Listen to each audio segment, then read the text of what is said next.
کے بندو حدیث موجود ہے، اعلنوا ھذا النکاح واجعلوہ فی المساجد، ترمذی شریف کی روایت، نکاح کا اعلان عام کیا کرو اور مسجدوں میں منعقد کیا کرو۔ کیا ہو گیا علماء کو؟ کہاں چھپا رہے اس حدیث کو؟ یہ میں مانتا ہوں، علماء کا قول ہے، میں اس کو رد نہیں کر سکتا کہ یہاں فعل امر جو ہے یہ وجوب کے لیے نہیں ہے، فرض کرنے کے لیے نہیں ہے، استحباب کے لیے ہے۔ تو بھائی مستحب چیز جو حضور نے قرار دی ہے اس کو کیوں چھوڑ رہے ہو؟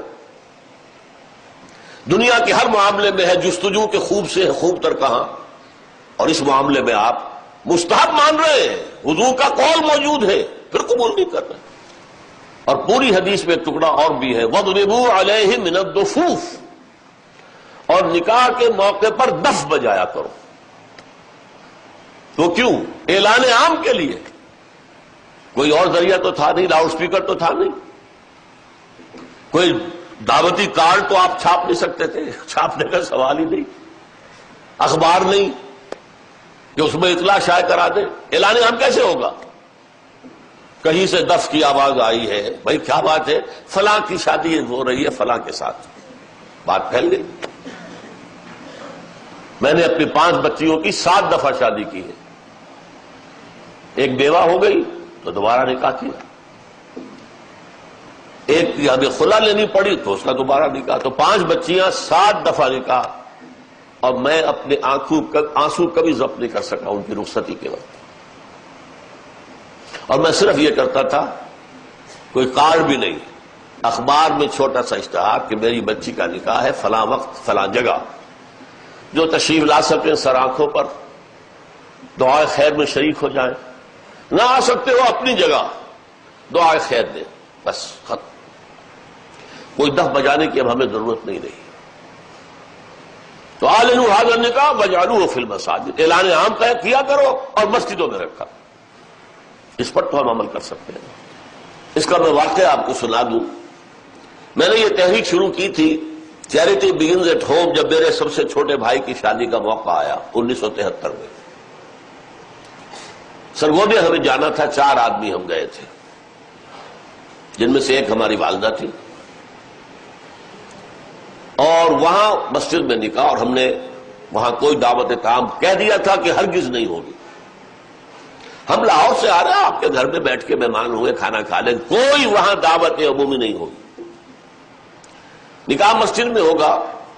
اس کا اعلان ہوا تو بڑی تعداد میں لوگ آ گئے ایک مسجد میں، وہاں تقریر میں نے کی، لیکن پھر وہاں بھی ایک، جیسے ہمارے ہاں یہاں کراچی میں مولانا مفتی محمد شفیع رحمۃ اللہ علیہ تھے، وہاں بھی ایک مفتی محمد شفیع صاحب تھے، ان کا انتقال ہو گیا تھا، ان کے 2 بیٹے مفتیان شہر کہلاتے ہیں، وہ بھی موجود تھے، میں نے نکاح ان سے پڑھوایا۔ لیکن ان میں سے جو بڑے بھائی تھے انہوں نے کہا ڈاکٹر صاحب اس کام کی ہمت صرف آپ میں تھی، ہم نہیں کر سکتے یہ ہمت۔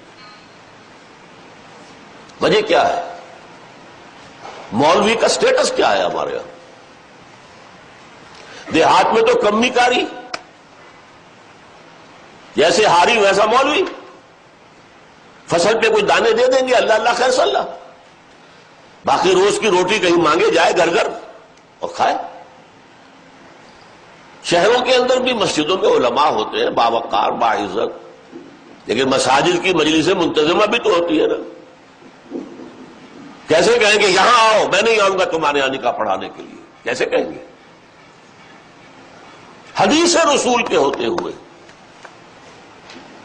بہرحال اس پر لوگوں کو شرم بھی آئی، احساس کیا انہوں نے کہ واقعتاً بات صحیح ہے۔ پھر میں نے غیرت کو چیلنج کیا۔ دیکھو عیسائیوں میں اب تک یہ رسم موجود ہے، انہوں نے اپنے چرچ اور پادری کی یہ عزت برقرار رکھی ہے کہ شہزادی کی شادی ہو یا شہزادے کی ہو چرچ میں ہوگی۔ کوئی پادری ان کا بغل میں کتاب دبا کر بیٹھا ہوا انتظار نہیں کرے گا کہ عصر کا وقت تھا نکاح کا، بیٹھے مولوی صاحب ابھی اس بارات نہیں آئی، بیٹھے بیٹھے سوکھ رہے ہیں۔ وہ پہلے 30 40 50 روپے مل جاتے تھے، اب 300 400 500 مل جائیں گے، اور کیا ہوگا؟ اور وہاں کیا ہوتا ہے؟ شہزادہ یا شہزادی چرچ میں آؤ، پادری کے سامنے کھڑے ہو کر ایجاب و قبول کرو. بہرحال چرچ کی یہ حیثیت آج تک ہے، ہمارے یہاں نہیں، ختم. مولوی کا نہ مقام اور نہ اس کی حیثیت. تیسری بات میں نے یہ عرض کی کہ دیکھیے نکاح سے ایک نئے خاندان کا وجود آپ کے معاشرے میں ہوگا. اللہ اولاد دے گا، ایک خاندان وجود میں آئے گا. اس خاندان کے لیے دعا کی جاتی ہے، اے اللہ اس نکاح میں دین و دنیا کی سعادت اور برکات عطا فرما. وہ دعا کا ماحول ہوتا ہے. آپ نے اعلیٰ ترین سنہری قسم کے شامیانے تان دیے اور فرش میں آپ نے قالین بچھا دیے، صوفے لگا دیے، لیکن وہاں کیا ہوتا ہے؟ سگریٹیں پی جا رہی ہے، دھواں ہے، کہہ لگ رہے ہیں، غیبتیں ہو رہی ہیں. پھر یہ کہ کوئی بھانڈ آ گئے تو فحش گوئی ہو رہی ہے، اور ایک کونے میں بیٹھا ہوا بیچارہ مولوی کچھ من من من من من من کر کے پڑھتا ہے، جیسے کہ صرف دولہا کو سنا رہا ہے کچھ، اور پھر کہتے دعا مانگ لے. تو دعا کیا خاک مانگ لے؟ دعا کا ماحول ہوتا ہے، کوئی اللہ کے طرف توجہ ہو، کوئی رجوع ہو تو دعا مانگی جاتی ہے. لہذا اس دعا کا ماحول بھی جو مسجد میں ہے وہ اور کہیں نہیں. چوتھی چیز یہ بھی غیرت کو جگانے والی ہے. اگر حضور کی بیٹیوں کے نکاح مسجد میں ہوئے تو کون مسلمان ہے جو کہہ سکے میری بیٹی زیادہ باعزت ہے فاطمہ سے رضی اللہ تعالی عنہ؟ میری بیٹی کا نکاح مسجد میں کیسے ہو؟ آخری چیز، اور یہ اصل میں اس ازدواجی رسم کے ضمن میں جو اہم فلسفہ ہے وہ میں بعد میں بیان کروں گا. کس قدر بچت ہو گئی. لڑکی والے کے ہاں آپ جائیں گے، وہ شامیانے لگائے گا، وہ قالین منگائے گا، وہ کرسیاں منگائے گا، وہ صوفے لگائے گا، رات ہے تو قمقمے لگائے گا، بجلی. کتنا خرچہ ہوا. مسجد میں بھی بھائی قالین بھی بچھے ہوئے ہیں، مسجد کے اندر کشادگی ہے، مسجد میں اوپر پنکھے بھی لگے ہوئے ہیں. مسجد میں کرو نکاح، تمہارا کتنا پیسہ اس میں بچ گیا اس کا تصور کرو.